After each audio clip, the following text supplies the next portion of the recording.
Vamos a hablar sobre el tema del incremento salarial y la negociación colectiva.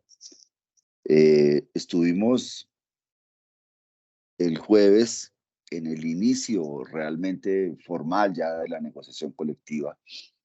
El martes anterior habíamos firmado el acta de inicio después de que cada una de las organizaciones eh, sindicales presentó sus digamos, su membresía. Eh, Eso sucedió el martes. Y ya el jueves entonces se dio comienzo al proceso de la negociación con el punto primero, que es el punto del salario. Estuvo presente la ministra del Trabajo y el viceministro de Hacienda. La ministra del Trabajo pues hizo un recorrido por las diferentes reformas que está presentando el gobierno en este momento en el Congreso.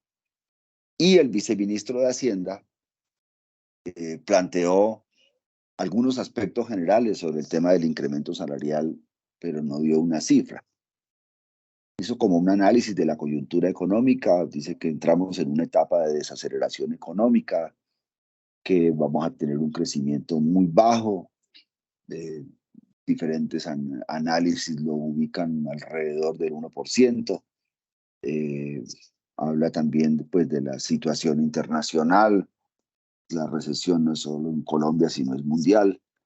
Eh, Uno de los aspectos que nos afecta es que no tenemos una economía poco diversificada. Y otro aspecto, pues también las tasas de intereses que están muy altas. Sin embargo, manifestó que el gobierno tiene la esperanza de que la inflación empiece a ceder, eh, y que de hecho no, digamos, no se ha incrementado. Y en esa medida, pues la estrategia es construir, digamos, un ciclo productivo de diversificación, trabajar hacia la reindustrialización, hacia el fortalecimiento, en medio de un contexto de fortalecimiento de la cohesión social y el diálogo social, en la medida en que pues están buscando también algunas reformas económicas, grandes reformas económicas por parte del gobierno. Eh, y en ese contexto, pues el objetivo es desarrollar fuentes productivas, especialmente con la agroindustria. Mm, Hizo como un análisis del tema del incremento del salario mínimo, eh, y dice que para tal efecto se tuvieron en cuenta la productividad, pero además un valor adicional, y eh, hace una proyección hacia finales de año y dice que todo apunta a que la inflación a final del año será alrededor del 9,5%.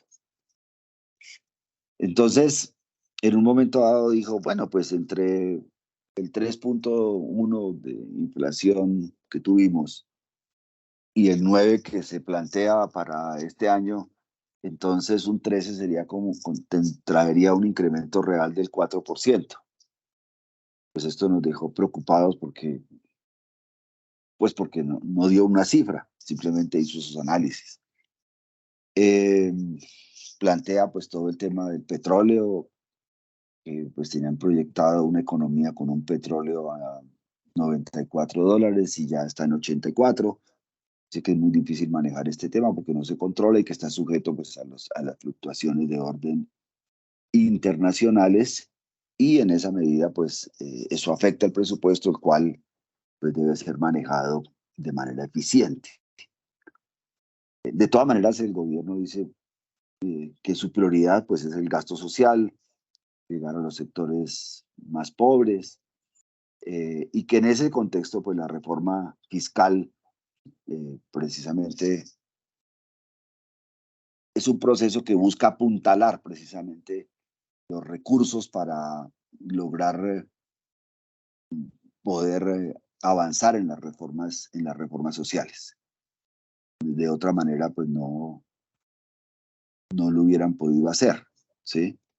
O no lo podrían ni siquiera plantear, ¿sí? Dice que la reforma a la salud y tiene, digamos que busca atacar precisamente esos factores de la mayor pobreza, ¿sí? Y la reforma pensional también está buscando, por ejemplo, que las personas mucho más pobres de este país, que es el 65% de las personas que llegan a sus edades de adulto mayor y no tienen unos recursos, o sea, llegan a los 65 años y no tienen recursos.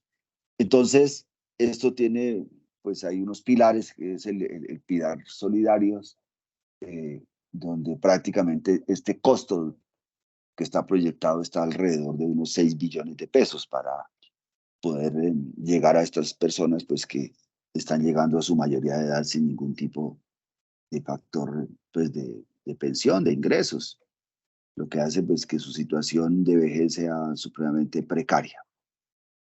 Y ya cuando se refiere al sector público, entonces el viceministro dice, bueno, de todas maneras, tenemos una pobreza del 40% en Colombia, o sea, una situación muy difícil para el 40% de la población. Y eh, en ese contexto, las personas que están entre 2 a 5 salarios mínimos eh, en el mercado formal son el 16%, pero en el sector público, entre 2 a 5 salarios mínimos, está ubicado el 55% de los trabajadores. Y pues en el rango de 5 a 10 salarios mínimos, que es donde nos ubicamos, pues por lo menos desde analista 5 en adelante en el caso de la DIAN, en digamos, en el contexto formal de la economía, abarca solamente al 4% de los trabajadores. Pero en el contexto de los trabajadores públicos, abarca solamente también al 9.6% de los trabajadores. Eso fue lo que, digamos, lo que presentó, ¿sí? Entonces, él lo que dice es que hay que reconocer esta situación, que hay que tener claro, pues, dónde, en qué lugar nos ubicamos los empleados públicos. Hace un planteamiento alrededor del salario mínimo, diciendo, mire, el salario mínimo se incrementó en un 16%, prácticamente como que está colocando un techo ahí. Y termina diciendo que debemos ser sensibles a las problemáticas sociales del país, un país marcado por ser de los más desiguales del mundo, y que en ese objetivo debemos trabajar, no que el tema no es de una ortodoxia fiscal, o pensando en la sostenibilidad fiscal, sino pensando en construir equidad. Digamos que ese es el resumen muy en términos generales de lo que planteó el viceministro. Yo no tengo ninguna interpretación al respecto, simplemente quería contarles a ustedes para que vean cómo está el proceso de la negociación del incremento salarial para los servidores públicos. Seguiremos trabajando en este tema el próximo martes. Y bueno, cuando tengamos una cifra, les estaremos dando la información a ustedes, compañeras y compañeros. Por ahora, este fue lo que presentó el viceministro de Hacienda.